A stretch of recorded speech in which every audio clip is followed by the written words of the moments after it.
Suara angin malam berhembus lembut, membawa aroma tanah basah dari luar. Di sebuah rumah tua yang terletak di ujung kota, terdapat sebuah cermin besar di ruang tamu. Cermin itu tampak biasa saja, meskipun ada sebuah retakan tipis yang membelah permukaannya, membuatnya tampak agak aneh. Di dalam rumah tersebut, tinggal seorang perempuan muda bernama Dita.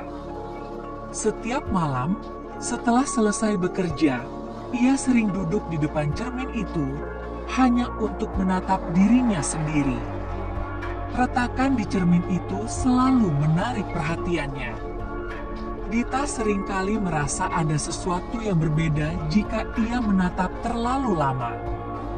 Namun, karena tidak ingin berpikir yang aneh-aneh, ia selalu menepis perasaan itu. Malam itu, seperti malam-malam sebelumnya, Dita duduk di depan cermin, mencoba menyisir rambutnya yang lepas. Lampu temaram dan suara denting jam dinding terdengar jelas di seluruh rumah. Tiba-tiba, Dita merasakan ada yang tidak beres. Ia melihat bayangannya di cermin. Bayangan itu tidak bergerak sesuai dengan gerakan tubuhnya. Seperti ada yang tertinggal di balik cermin, sesuatu yang bukan dirinya. Ini cuma capek, ya pikir Dita, berusaha menenangkan diri. Namun, perasaan aneh itu semakin kuat. Dengan cemas, ia mendekatkan wajahnya ke cermin. Cermin itu menampilkan wajahnya yang tampak sedikit berbeda. Matanya lebih besar, mulutnya sedikit terkatup rapat, seakan berusaha mengucapkan sesuatu. Dita mundur sedikit, terkejut. Ia melihat di balik retakan itu ada sesuatu yang bergerak. Cermin itu tidak hanya mencerminkan dirinya, tetapi juga menunjukkan bayangan lain yang samar. Bayangan seseorang yang tidak seharusnya ada. Perlahan, bayangan itu mulai jelas. Seorang perempuan yang tampak seperti dirinya, namun wajahnya lebih pucat, lebih gelap, dan matanya kosong. Dita merasa ada sesuatu yang mengintainya dari balik cermin itu. Tanpa bisa mengontrol, ia mengulurkan tangan untuk menyentuh permukaan cermin. Saat jari-jarinya menyentuh kaca, tiba-tiba suasana di sekitarnya berubah. Ruang tamu yang familiar itu tampak mengabur, seperti diselimuti kabut tebal. Di depan cermin, Dita merasa seperti berada di tempat yang berbeda, tempat yang gelap, sepi, dan penuh dengan suara bisikan samar. Seolah ada sesuatu yang mengundangnya masuk.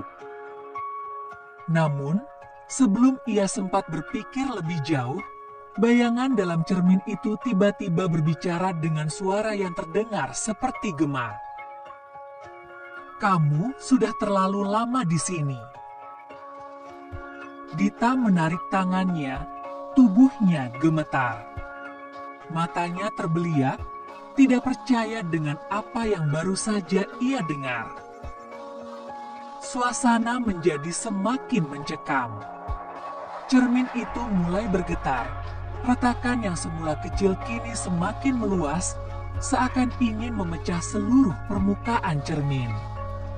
Bayangan itu kini mulai bergerak, lebih cepat, lebih agresif.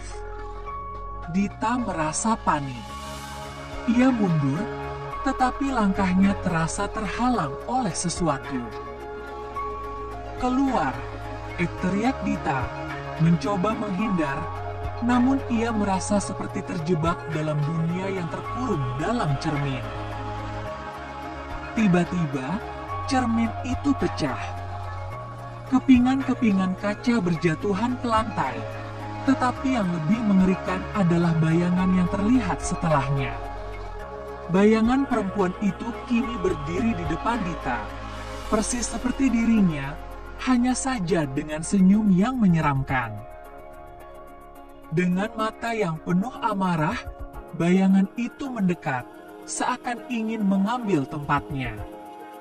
Dita berteriak keras, tetapi suara itu tidak keluar. Semua yang ada di sekelilingnya mulai memudar, dan ia merasa tubuhnya mulai terhisap ke dalam kegelapan. Pagi hari berikutnya, tetangga Dita menemukan rumah itu kosong. Cermin besar yang dulu ada di ruang tamu, kini hanya menyisakan kepingan-kepingan kaca yang berserakan. Tidak ada tanda-tanda Dita di dalamnya, hanya kesunyian yang menggantung. Tetapi, saat seseorang memungut salah satu serpihan kaca yang tergeletak di lantai, mereka melihat sesuatu yang aneh di dalam pantulan kaca itu. Sebuah bayangan wajah yang menatap mereka dengan tatapan kosong, seperti menunggu seseorang untuk menggantikannya.